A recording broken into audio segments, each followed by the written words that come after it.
I thought I'd like to just give you a little bit of an insight into a few things that might help you understand the history of a document and restore any missing pieces when somebody's made a revision, or to understand who's done what in the past. So if I go over here to File and click on that, what I can see is that down here there's an option for the version history, and I can go over to See Version History. Now, when I click on See Version History, what it'll do is it'll load down the right-hand side here a series of kind of, I guess, like headline changes or points in time at which the document's been changed. And it'll tell me in each version who made revisions, so that I can see when I started making this document way back on the 23rd at 10:04 a.m. That was just me, and it's just me that's edited it up until today, or sorry, until that point on the 23rd, where Mr. Edwards also made a revision, and I can also see some revisions have taken place today. And within each of these headlines, because they're quite far spaced apart in terms of time, and you might want a slightly more detailed view, if you click the little arrow at the side here, it will break that down and give you an even more detailed view, and in many cases let you look at the document and how it changed several times a minute. So I can see that, for example, at that exact point in time, if I click on it, this will show me the kind of status of the document at that point in time. Now, as you see, it's taken a wee bit of time to load, but I can see what changes were made. So this is showing me that those were the bits that were changed in that particular moment. And if I go up here, I can see any further changes that were made at that point.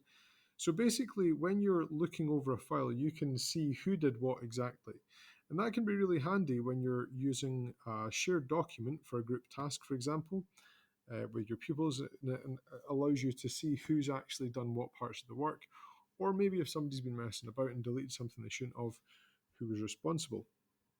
It also means that, for example, if Mr. Edwards has added something in here, I can see what it was he added in by looking at that copy of, or that version, and I can have we look down, I can see what parts of the file were mine because they're color coded with my color. See, Mr. Scott kind of turquoise.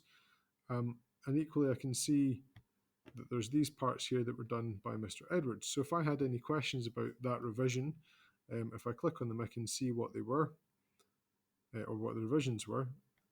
For example, I can see that that's what's been changed, and I know who's made those changes. So it's really useful for auditing what's been done inside a document.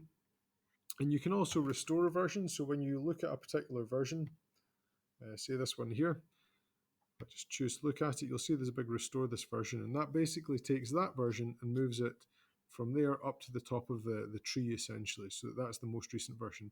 It doesn't delete the most recent version, it's just the most recent version that you had becomes the next one down in the tree. So it's quite useful for going back, checking old drafts, and in many cases means that you don't need to have multiple drafts of a document, because you can always go back and you can look at and restore and copy older versions of the file.